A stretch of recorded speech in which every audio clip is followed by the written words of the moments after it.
বন্ধুরা আজকে হচ্ছে মটর ডাল ভিজিয়ে মিক্সিতে ব্লেন্ড করে নিয়ে এর মধ্যে কাঁচা লঙ্কা, গোলমরিচের গুঁড়ো, তারপরে কালো জিরে, লবণ, হলুদ এগুলো দিয়ে এটা বানিয়ে নিয়েছি। আর এখানে হচ্ছে এই বড়াগুলো ভাজছি। এটা হলো কী দিয়ে বানাবো ডালনা বলুন তো, আমি সেটা দেখাবো।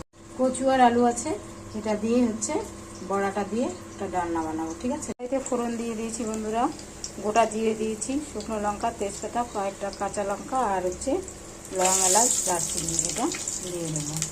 এখন কচু আর আলুটা দিয়ে দেবো ভাজা। কচু আলুটা দিয়ে ভালো করে ভাজা ভাজা করে নিয়ে জিরা বাটা দেবো। এর মধ্যে শুধু জিরে বাটা দেবো আর লবণ, হলুদ, মিষ্টি আর বিভিন্ন ধরনের গুঁড়ো মশলা দেবো, ঠিক আছে। আদা টাদা এগুলো দেবো না।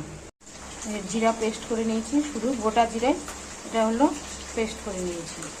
বড়াগুলো দেখুন কি সুন্দর হয়েছে, তালের বড়ার মতো। এইভাবে করে একদিন ঝোল রান্না করে খান বন্ধুরা, মানে ডালনার মতন খেতে কিন্তু দুর্দান্ত লাগে। এর মধ্যে যারা মিষ্টি খেতে ভালোবাসেন একটু গ্রেভিটার মধ্যে মিষ্টিও দিয়ে দেবেন, তাহলে কী হবে একটু বেশ মিষ্টি মিষ্টি লাগবে, বড়াগুলো খেতে ভালো লাগবে। এখন এখানে হলুদ দিয়ে দেবো, ঠিক আছে। তারপরে লবণ দেবো, একটু মিষ্টি দেবো, লবণ দিয়ে দিলাম। যারা মিষ্টি খেতে ভালোবাসেন অল্প একটু চিনি দিয়ে দেবো। কিছু গুঁড়ো মশলা অ্যাড করবো বন্ধুরা, লাল লঙ্কার গুঁড়ো, কাশ্মীরি লঙ্কার গুঁড়ো, গরম মশলার গুঁড়ো, ধনের গুঁড়ো, এগুলো হচ্ছে দেবো। এখন জিরে বাটাটা দিয়ে দেবো। কচু আর আলুটা কষানো হলে বন্ধুরা তারপরে হচ্ছে জল ঢেলে দেবো।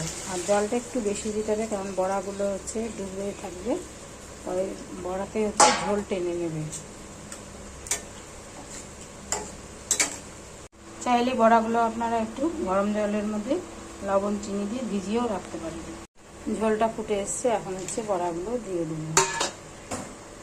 কয়েকটা কাঁচা লঙ্কা উপর দিয়ে। বড়াগুলো ফুলে কত বড় হয়ে গেছে বন্ধুরা দেখুন।